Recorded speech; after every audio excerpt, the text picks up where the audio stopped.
Dr. Bill Beeson at Beeson.com. You may be familiar with Botox, but it's not just for wrinkles anymore. Botox, or onabotulinum toxin type A as it is officially known as, is the most frequently performed cosmetic procedure in the United States, with over 6 million procedures being performed each year, according to figures from the American Society of Aesthetic Plastic Surgery. You've probably heard of Botox, but what you might not know is that there are actually 3 Botox-like medications: Dysport, Xeomin, and of course, Botox. We call these medications neuromodulators, and we use them to turn off the unwanted muscle movements. Now, although each one is slightly different, essentially, they all function the same, have the same results, and approximate the same price. Typically, they're used to treat facial wrinkles. Most commonly, they're used to treat the forehead frown lines and the deep creases or 11 lines that develop between the eyebrows. A topical anesthetic cream is applied for several minutes to effectively numb the area. Following this, the Botox is injected with multiple small pricks into the areas to effectively turn off the overactive muscles to reduce or eliminate the facial wrinkling. A very small needle, less than 30 gauge in size, is used so that there's minimal, if any, discomfort. These neuromodulators are also used to help eliminate the crow's feet and the fine wrinkles under the eyes. This helps to make the eyes appear to be more open and provides a smoother contour to the lower eyelid area and a more rested appearance, which most people find to be very appealing.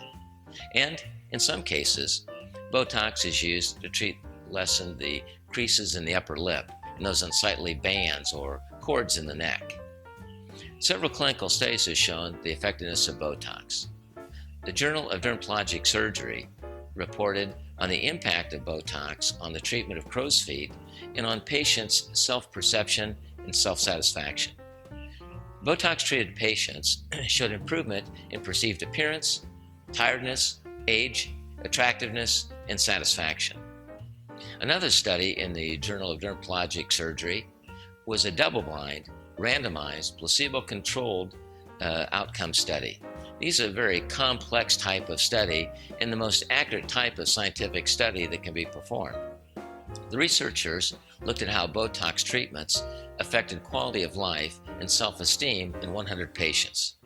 The study showed that patients treated with Botox had greater improvement in physical health, mood, overall life satisfaction, self-worth, and perceived appearance. The popularity of Botox and other neuromodulators continues to increase dramatically, and that's because the treatment is a quick office procedure, there's literally no downtime, and the results typically last about 4 months. But Botox is not just for wrinkles anymore. There also are some other interesting uses for Botox and these other neuromodulators that you might not be aware of. For example, treating migraine headaches. Some studies show that Botox can be effective in up to 64% of cases. It can even be effective in treating acute migraine headaches. Many of our patients feel that their Botox treatments, which they receive to eliminate wrinkles, actually prevent or markedly lessens the intensity of their migraine headaches. When their Botox starts to wear off, many begin to see wrinkles forming and note that their migraine headaches are recurring, and they may return for another Botox treatment. We treat our Botox migraine headache patients in the same way we treat our cosmetic patients, except that most migraine headache patients have a trigger point, usually in the back of the head, what we call the occipital area. They can actually point with a finger to the precisely identified that trigger point. We inject a small amount of Botox into that area also to more effectively reduce the migraine headaches. Reducing excessive underarm perspiration, hyperhidrosis, for which some people can ruin clothes and can be an odor problem, is also another potential use. My colleagues in Los Angeles and Beverly Hills tell me that at the time of the Academy Awards, they see a rash of celebrities presenting for this treatment to protect those expensive designer gowns that they're going to be wearing on Oscar night. A topical anesthetic cream is first applied over the area. After the area is anesthetized, a topical iodine-based powder is applied that more precisely identifies the areas of the hyperactive perspiration glands so that the Botox can be more effectively placed into those areas by small injections with very, very fine needles to minimize any discomfort.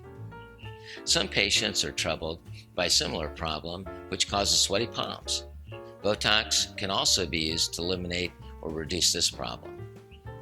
Recent studies have shown that it may also be effective in helping reduce redness and skin irritation in patients with rosacea.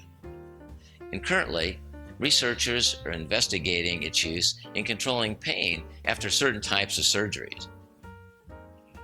If you decide to try Botox to treat facial wrinkling, here are some tips that I share with my patients.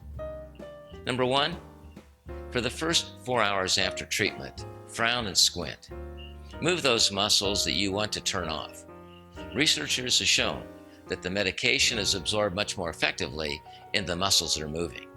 Secondly, you can reduce your chance of bruising after treatments by being off acid-threatening compounds for at least 5 days prior to treatment. And also stop taking herbs and vitamins that start with the letter G, garlic, ginseng, and ginkgo, as they can affect the way that platelets work and can actually cause additional bruising. Third, be aware of counterfeit Botox.